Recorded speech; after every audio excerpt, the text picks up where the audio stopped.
नमस्कार, अभिनंदन, स्वागत है आप सभी का मरुद्रा क्लासेज के ऑनलाइन प्लेटफॉर्म पे। जूनियर अकाउंटेंट का जो फर्स्ट पेपर है उसमें मैथमेटिक्स का जो सेशन है, आज अपन केवल आंसर की देखने वाले हैं यहाँ पे, क्योंकि समय का अभाव है अभी और टेक्निकल समस्या आई और वो टेक्निकल समस्या के चलते हमारे यहाँ पे 3-4 घंटे खराब हो गए और अभी थोड़ा टाइम ज़्यादा हो गया। तो केवल मैं अभी आप लोगों को आंसर की बताने वाला हूँ और आप लोगों को बिल्कुल ब्रीफ में सॉल्यूशन करवाया जाएगा और जो ब्रीफ में सॉल्यूशन कराया जाएगा उसका पूरी क्लास आप लोगों को लाइव कल देखने को मिलने वाली है।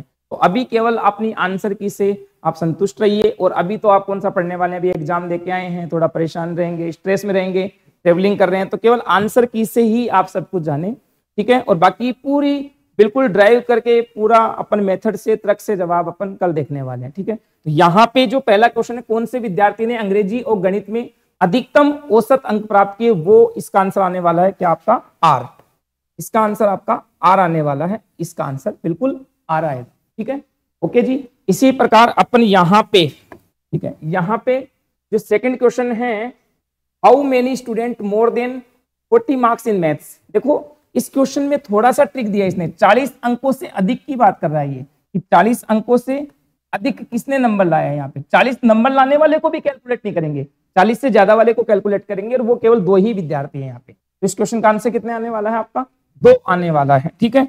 उसी प्रकार यहाँ पे तीसरा क्वेश्चन है, इस विद्यार्थी ने इस विद्यार्थी का गणित और अंग्रेजी में अंकों का अनुपात सबसे ज्यादा है और वो विद्यार्थी यहाँ पे कौन आने वाला है, एम, ठीक है। ओके चलो जी, इस प्रकार से अपन यहाँ पे चौथा क्वेश्चन जो देखने वाले हैं, सभी विद्यार्थियों द्वारा अंग्रेजी में प्राप्त कुल अंक बताने हैं। सबसे इजी क्वेश्चन था ये, इसमें केवल आप लोगों को सभी विद्यार्थियों अंग्रेजी के जो मार्क्स हैं वो ऐड करने हैं। जैसे यहाँ पे एम विद्यार्थी है, एम के अंग्रेजी में कितने मार्क्स आ रहे हैं यहाँ पे 45, ठीक है। यहाँ पे एन के देखेंगे कितने आ रहे 40 मार्क्स, पी के देखेंगे कितने आ रहे 45, क्यू के देखेंगे कितने आ रहे 30 मार्क्स और आर के देखेंगे अंग्रेजी में कितने आ रहे 45। बस इन सभी को ऐड कर लीजिएगा और ऐड करने पे आपको कितना प्राप्त होगा 205, ठीक है। बाकी मैं बिल्कुल सॉल्यूशन कराऊंगा आप लोगों को कल, अभी बिल्कुल टाइम थोड़ा सा हमारे पास बहुत कम है, इसलिए मैं आप लोगों को केवल आंसर की बता रहा हूँ। ओके जी, इसी प्रकार यहाँ पे हम अगला क्वेश्चन देखने वाले हैं, यदि प्रथम n प्राकृत संख्याओं का माध्य 2n/3 हो तो n का मान बताना है, ठीक है। देखो माध्य का मतलब मैं थोड़ा बता देता हूं आपको, औसत ही होता है, ठीक है। और इस क्वेश्चन का जो आंसर आने वाला है वो कितना आने वाला है, 3 आंसर आने वाला है, ठीक है। ओके जी, मैं सॉल्यूशन कराऊंगा आप लोगों को, आप चिंता मत करना, आप लोग कल बने रहना हमारे साथ में और आपको बिल्कुल सॉल्यूशन देखने को मिलेगा। फिर भी अगर किसी को क्वेश्चन में डाउट आता है तो यहाँ पे मरुद्रा क्लासेज रोड नंबर 2 मुलीपरा स्कीम जयपुर में, यहाँ पे मरुद्रा क्लासेज है, वहां पे भी आप आके हमसे यहाँ पे क्वेश्चन का डिस्कशन कर सकते हैं। ओके जी, ठीक है। इसके बाद में यहाँ पे 7 नंबर का जो क्वेश्चन है, किसी कक्षा में लड़कियों और लड़कों की संख्या 24:16 का अनुपात है, तो कक्षा में लड़कियों का प्रतिशत यहाँ पे 60 आएगा जी, ठीक है। लड़कियों पर प्रतिशत कितने आने वाला है, 60 आने वाला है, ठीक है।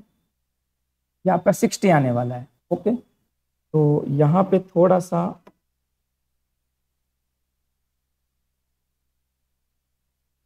जी, इस क्वेश्चन का आंसर आने वाला आपका कितना 60, ठीक है। इसी प्रकार से अपना अगला क्वेश्चन, √2 √7 के बीच की परिमेय संख्या बतानी है, ठीक है। ये बहुत अच्छा क्वेश्चन दिया था इस पेपर में, सबसे अच्छा क्वेश्चन यही था। अगर हल्का सा दिमाग लगेगा तो इस क्वेश्चन में ही लगेगा, लेकिन जिस लोगों ने वर्गमूल घनमूल को बहुत अच्छे से पढ़ रखा है, बेसिक से पढ़ रखा है, देखो ट्रिक पढ़नी चाहिए, ट्रिक आनी चाहिए अपन लोगों को, लेकिन पहले चैप्टर का बेसिक नॉलेज होना चाहिए। अभी इस पूरे पेपर को जब आप देखोगे तो मैक्सिमम 80% क्वेश्चन बेसिक से ही बन के आए हैं।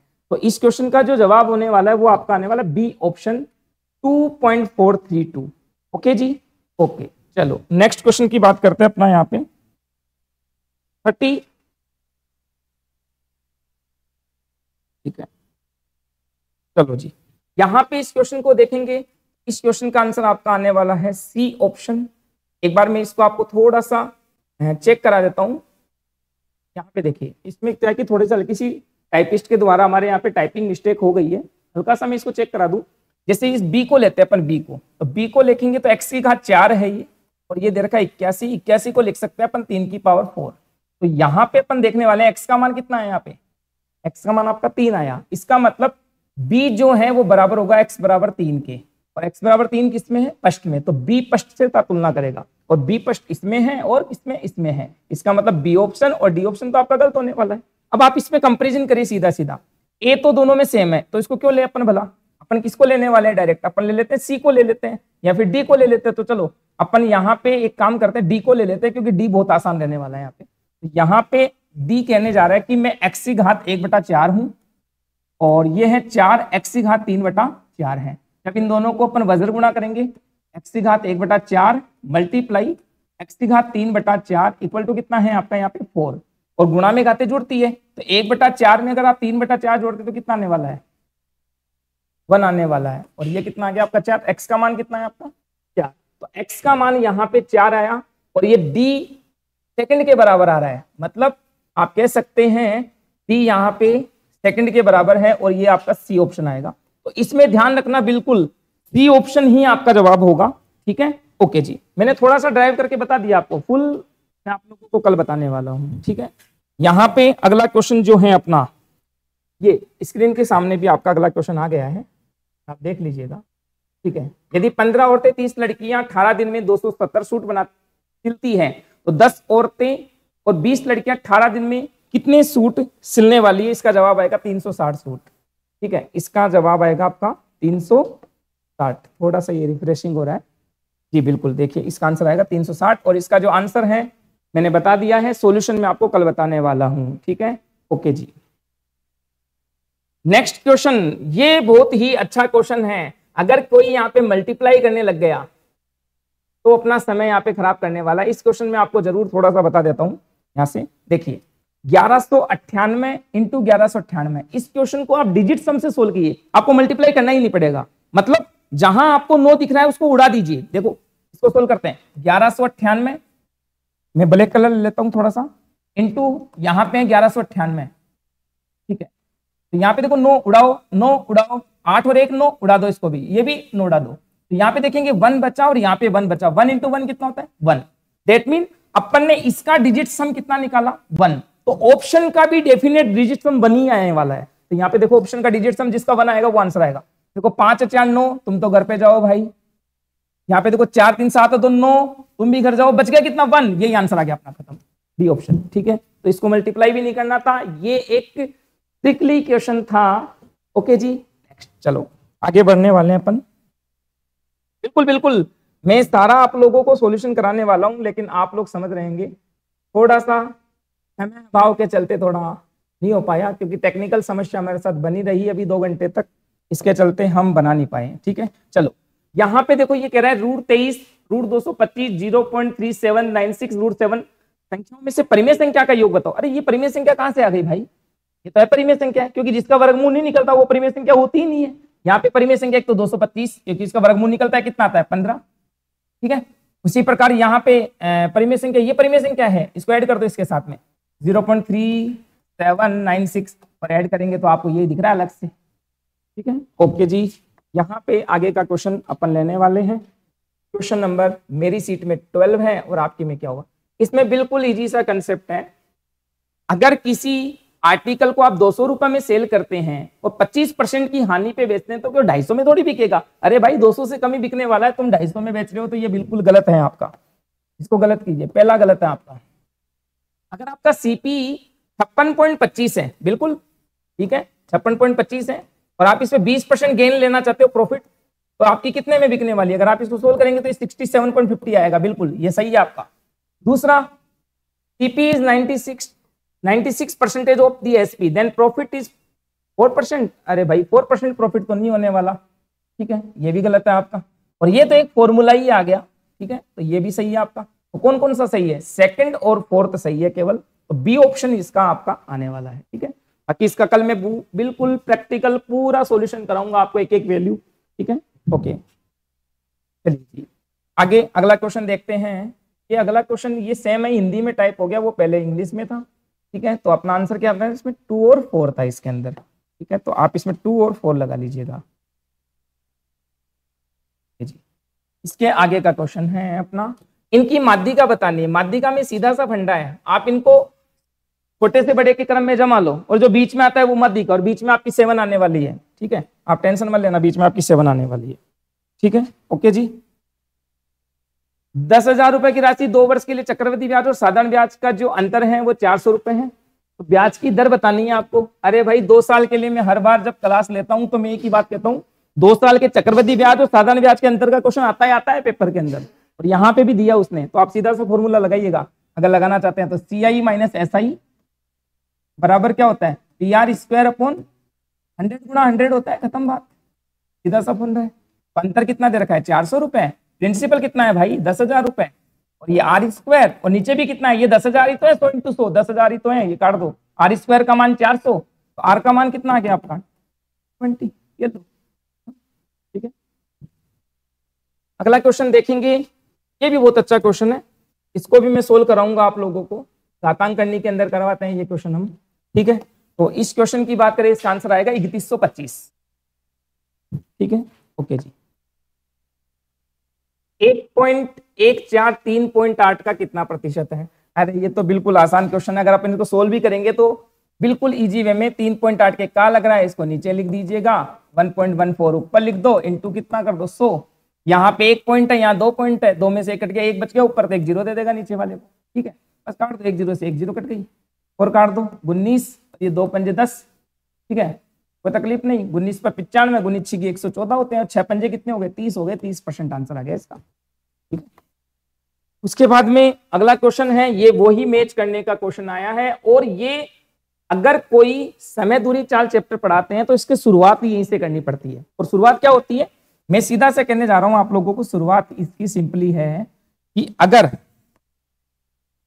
अगर अपन किलोमीटर पर आवर की चाल है, आपकी किलोमीटर पर आवर की चाल है, और किलोमीटर पर आवर की चाल को अगर आप मीटर प्रति सेकंड में बदलना चाहते हैं, या फिर आपकी मीटर प्रति सेकंड की चाल है और उसको आप किलोमीटर पर आवर में बदलना चाहते हैं, तो सिर्फ 2 चीज याद रखें, एक तो 5 और एक 18, ठीक है, 18 बड़ा 5 छोटा। आप यहाँ पे बड़े आदमी किलोमीटर से छोटे आदमी मीटर के पास जा रहे हैं, तो छोटे आदमी को ऊपर रखो, बड़े आदमी को नीचे, दैट मीन 5/18 से मल्टीप्लाई कर दो।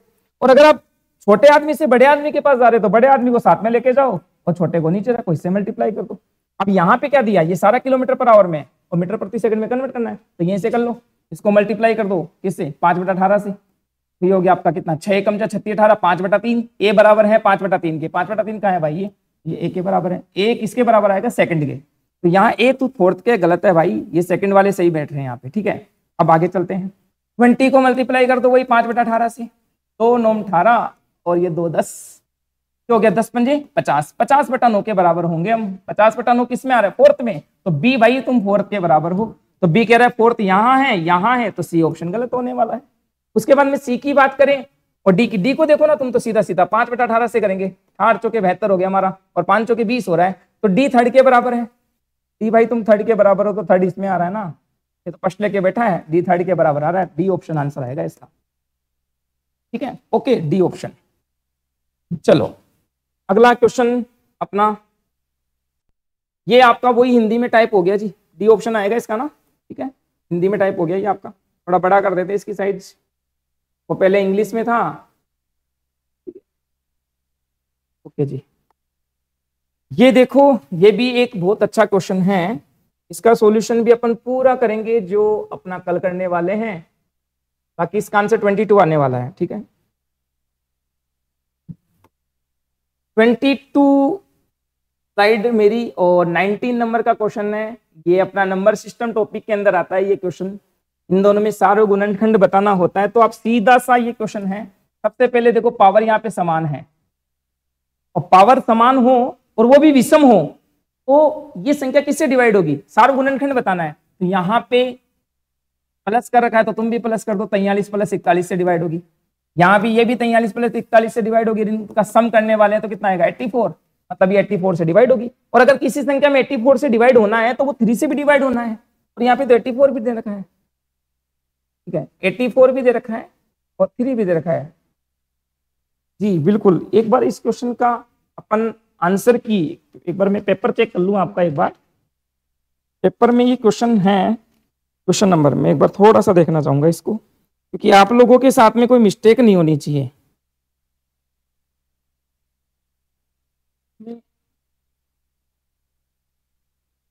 क्वेश्चन नंबर कौन सा था इसके अंदर, ये क्वेश्चन नंबर कौन सा है, 114। हाँ, हो सकता है हमारी तरफ से थोड़ा सा हल्का सा टाइपिंग मिस्टेक हो जाए, बाकी आपको बिल्कुल सटीक हम आंसर देने वाले हैं। 114 इसमें से गायब है, कहाँ है 114? है ना सर, देखो मैं एक बार चेक कर लूँ इसको।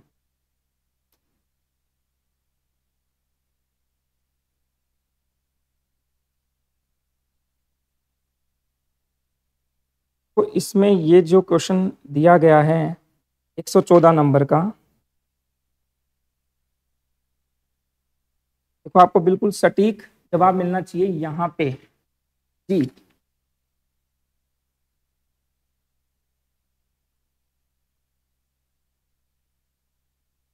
हाँ जी, बिल्कुल बिल्कुल बिल्कुल, 43 प्लस ये है आपका 41, बिल्कुल। तो 3 4 और 4 4 8, 84। तो इनमें सार गुणनखंड क्या होने वाला है? सार गुणनखंड इसमें 84 ही होने वाला है। ये थोड़ा मिस्टेक है हल्का सा, इसको चेक करना आप लोग, ठीक है? तो दोबारा देखिए एक बार, मैं इस पेपर में देख रहा हूँ 43 की पावर 43 प्लस 41 की पावर 43, 43 की पावर 41 प्लस 41 की पावर 41। देखो अगर विषम संख्या होती है तो विषम अगर पावर होती है, कभी विषम पावर होती है, जैसे मान लो आपके पास में से आ गया x की पावर n प्लस y की पावर n, अगर n का मान यहाँ पे कभी आपको विषम नजर आ जाए तो ये संख्या कंप्लीटली डिवाइड होती है x प्लस वाई से, ठीक है? अब इस क्वेश्चन में देखिए ये भी विषम पावर है, ये भी विषम पावर है, तो 43 प्लस 41 कितना होने वाला है? ठीक है, 84। और यहां पे भी देखेंगे तो 43 और 41 कितना होने वाला है? 84। तो जिसका मतलब है इसका सारा गुणनखंड जो है वो कितना आने वाला है? 84। ठीक है, इसमें ध्यान रखना। इसमें हाँ, वैसे ही क्वेश्चन वाले ने थोड़ा सा इसको जो दिया है, इसको जो क्वेश्चन वाले ने दिया है ना, इसने क्या किया है, 3 को भी दे दिया। इसका आंसर 3 भी आ सकता है, क्योंकि किसी संख्या में अगर 84 से डिवाइड होती है तो सीधी सी बात है कि वो 3 से भी डिवाइड होने वाली है, ठीक है? यहाँ पे इस क्वेश्चन में थोड़ा एग्जामिनर का हो सकता है उसने ऑप्शन में कुछ मिस्टेक किया है। ओके, चलो, और इसका अपन और ड्राइव करके देख लेंगे, बाकी बिल्कुल क्लियर है ये।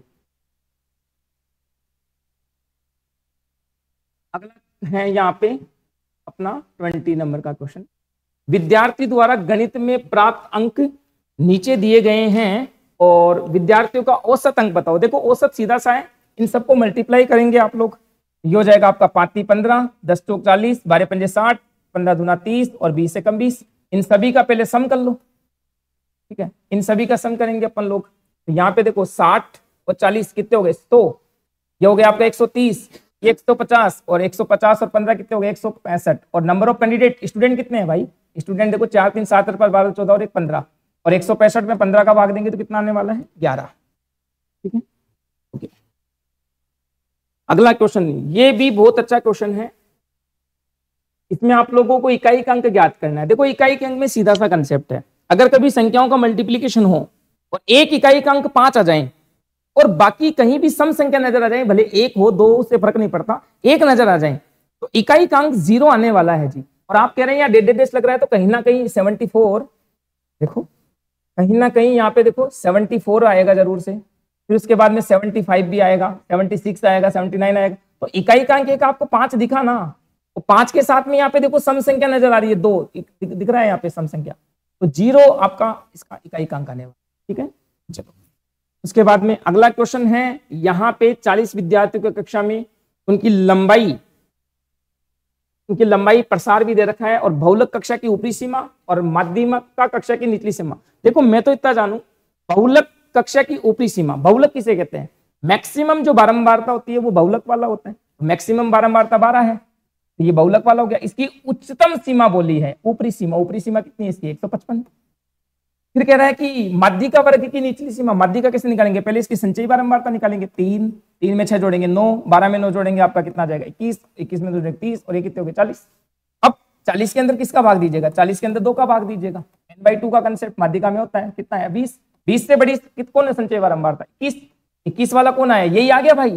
और इसमें निचली सीमा कितनी है? 150। 150 इसके साथ ऐड कर दीजिएगा, और 155 में अगर आप 150 ऐड करते हैं यहाँ पे, तो ये हो गया आपका 15 15 30, 305। इसका आंसर आएगा 305। ठीक है, अगला क्वेश्चन, यहाँ पे इन क्वेश्चनों में अपन को बताना है कि सबसे छोटी भिन्न यहाँ पे कौन सी है। तो देखो अगर सबसे छोटी भी निकालनी इनके पड़ोस में सबके 0 0 लगा तो डिवाइड करके देख लो और आपका आंसर आ जाएगा 16/19। ठीक है। दो क्रमागत विषम पूर्णांकों के वर्गों का अंतर हमेशा किससे पूर्ण विभाजित होता है? 4 से होता है। ये किसी से पूछ सकते हैं, 4 से होता है। कैसे? मैं आपको थोड़ा ड्राइव करके बताऊं। विषम संख्या कैसे? जैसे 3 विषम संख्या है और इसकी क्रमागत विषम संख्या कौन सी आने वाली? 3 के बाद 5 आने वाली।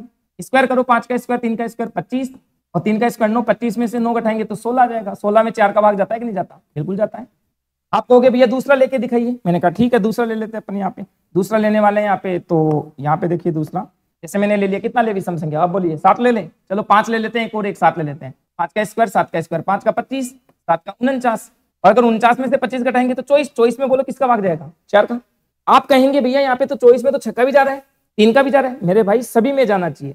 यहाँ पे 16 आया तो 16 के अंदर क्या 6 का जाता है? आपका नहीं जाता। 16 में क्या आपका 3 का जाता है? नहीं जाता। लेकिन एक ये जो 4 है ये सभी को डिवाइड कर रहा है, इसका मतलब इसका उभयनिष्ठ आंसर क्या आने वाला है? 4। ठीक है। और यहाँ पे आपके मैथमेटिक्स के टोटल क्वेश्चन मैंने आंसर की बता दी है। ठीक है, सारे क्वेश्चन आपके हो गए। अब इसके बाद में हमारे विमल जी सर आपको साइंस की आंसर के बताने वाले हैं। ड्राइव बिल्कुल सॉल्यूशन हम आप लोगों को कल करवाने वाले हैं। ओके जी, धन्यवाद सर।